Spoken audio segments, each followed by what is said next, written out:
Hi everyone, we're live here from the EY booth, the heart of day one MWC.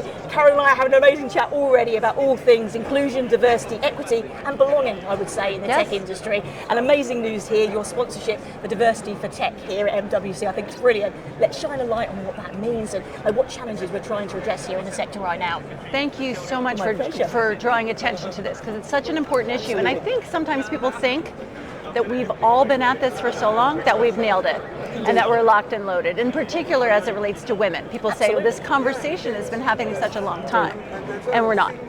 So a few of the reasons why we're still here today. We have had a tremendous amount of impact on women and those that are underrepresented, ethnically diverse, with recent layoffs. That's making it an issue as it relates to the supply of talent.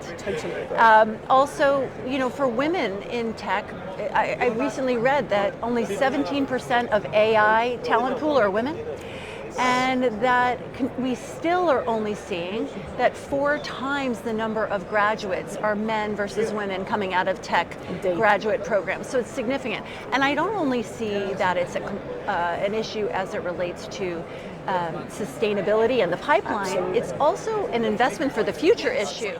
Precisely, and I think again we're seeing echoes, I think, along all the SDGs in many ways, aren't we? People don't just want transparency, the ESG report or something like that. It has to be more than that. It has to be more regular benchmarking. It has to be consistent. You have to be able to compare it. You have to so then you can be a conscious consumer or partner, employee, whichever way you're looking at this. It's hugely significant as well. And also how we onboard and reach out to new talent as well. I think changing that. You know, I was a hackathon judge recently. I love those. I've never done that. I recommend it. Honestly, it's amazing. It's like learning by doing. Oh my gosh. You see agile team formation by its very nature, often very, very diverse. And at the end of that, you see that confidence uplift as well. It's amazing. But what I loved about that is I was speaking to a lot of people, particularly Gen Z, Gen Z, who was part of that. And they were saying, you know, I don't want to apply for a job in a way I've done before. And I'd love to say, this is me.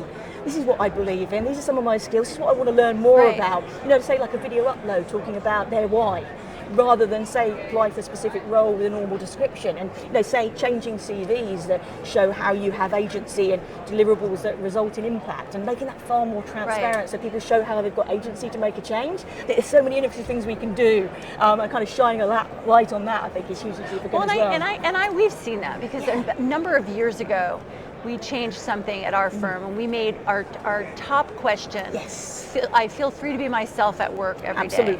So it's about belonging without conformity and valuing uniqueness. Those are a lot of words and they sound really squishy.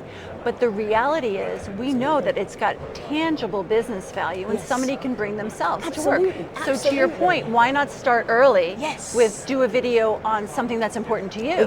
Not necessarily something that's important to me. Indeed. And what I loved about that as well is they had representatives from different organisations there and people were listening. You know, they heard this, was like, well, actually, do you know what, I'm going to go and speak to our HR tomorrow. What can we do differently? How can we reach out? You know, I think that's important. And also with the drop-offs you mentioned as well.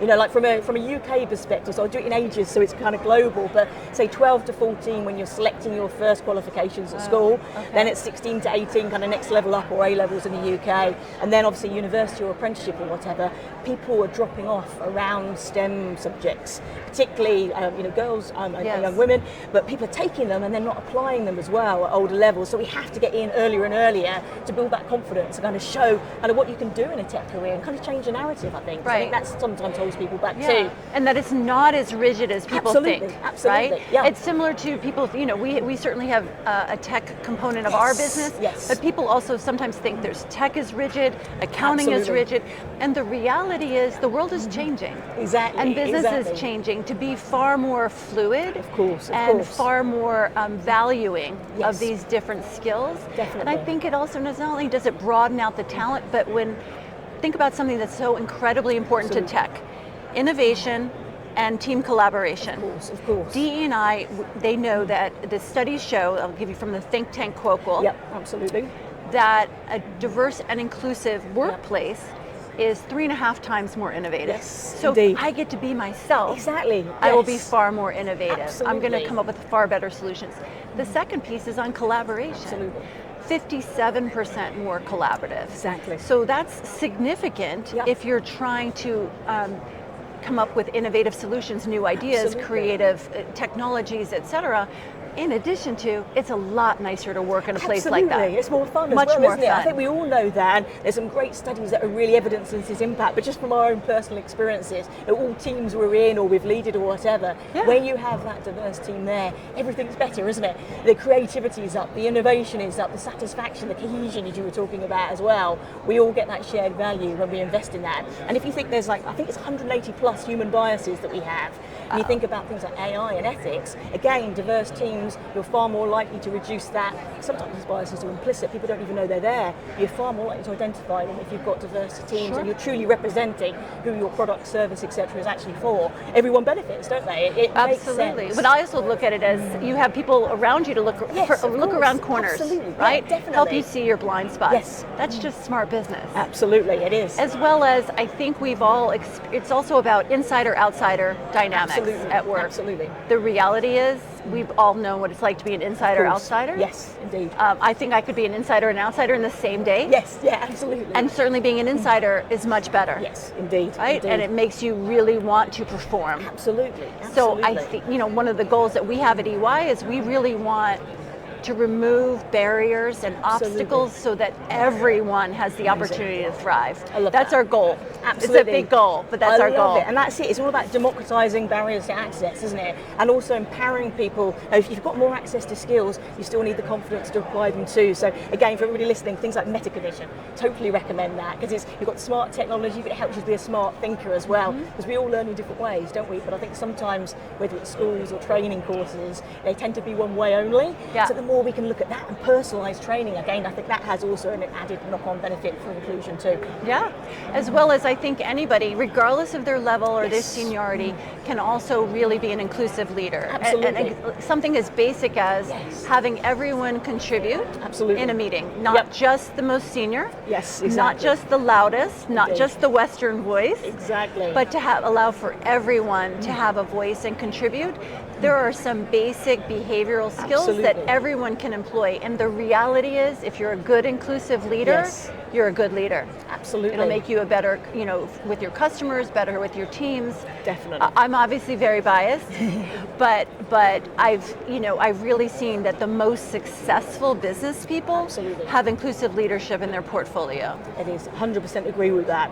And I know we could talk for ages, and we're going to have to come back to this because this is brilliant, but perhaps as a way to end this discussion today, I've got a little series called 365, and it's named like that because it's kind of shining a light on DEIB, bringing that belonging in there as well every single day of the year, rather than say like a focus day like Girls in ICT, which is great, but it's keeping that momentum beyond that, isn't it? Perhaps we could share maybe some final nuggets. So if someone's watching this right now, maybe they're at school, maybe they're an older adult that's say looking to reskill or upskill, what would you say about the opportunities in tech at the moment? So maybe somewhere to find more information, for example, the sponsorship and any scholarships around that, or just tips about where to go for help and advice and support. And this is a great place to be. Let's change that narrative. Well, one thing I would suggest, and this is not an EY thing, it's actually something that's offered through IBM, who's a partner of ours in some of this effort. They offer something called Tech Skills Build. And that's something that's completely democratized. It's free, it's open to anyone. If somebody wants to dabble in trying technology, I recommended this to my son's dear friend the other day, and he loved it. So that's just one thing, and so you can clearly see it. I'm not doing an EY commercial on that, but I would recommend that. The other thing is, to your good point on focusing on their softer skills too. I would also say we know how important it is to have a sponsor at work. Absolutely. Or a sponsor before you start work. Somebody that can help you get jobs, give you feedback, help you advance, give you opportunities. Love that. I think sometimes people think you have to be very senior to be a sponsor. And I just might want to offer a tip to say you're never too young in your career to be a sponsor of other people too. And I would say start that early, because the studies also show those that sponsor others are more likely to be sponsored. So I would say go for it, lean in there. Help give other people accolades, help give them introductions. You're never too young to start that. I think that's so huge. We talk about mentoring a lot, don't we? But it has to be that move, not just about mentorship, but beyond it to sponsorship too. We see opportunities where you put someone forward, they'd be an amazing fit for that panel. Maybe they wouldn't put themselves forward themselves. So that's huge as well. And again, the confidence lift that can be if someone puts you forward for something like that also has its own benefits too, doesn't it? So again, shared value. And my colleague, my colleague Sally, do you know that she and the team worked on this amazing project? Did you know that they got kudos that were this? well, it might be hard for Sally to say that about herself. Absolutely. But Absolutely. I can say it about Sally, and I can brag about Sally. So it doesn't even have to be broad gestures. It could be small gestures that really carry a lot of water. Exactly, and it can be those very small things, that one comment someone makes that can make all the difference in the world. Sure. And it can be, there's a phrase, there's a young lady called Charlotte I've been doing some work with, and she was describing, she saw an opportunity, this is more about cloud skills. She'd come from a background with no technology skills, from a background, and she was like, I can't go for this, I don't know anything about tech, but I want to. And she was just kind of like, pause, can I go for it, can I go for it? And I was saying, do you know what, there's all these different skills you have got, they're all awesome, they're really valuable, and it's not all about coding. I mean, look at the rise of low code and no code, for example.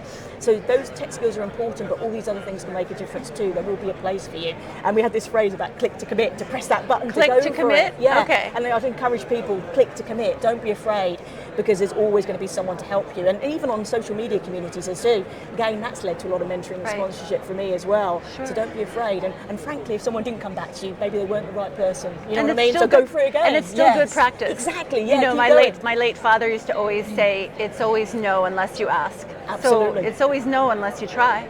I love it. Brilliant. What a great way to end it, Karyn. Thank you. It's been lovely to meet you, and lovely to kind of catch up again soon and share more about this. So let's change the narrative, what career in tech actually looks like, and then come together. Let's create a contagion of positive change, like I like to call it. Thank you. Thank you. Thank you. Thank you.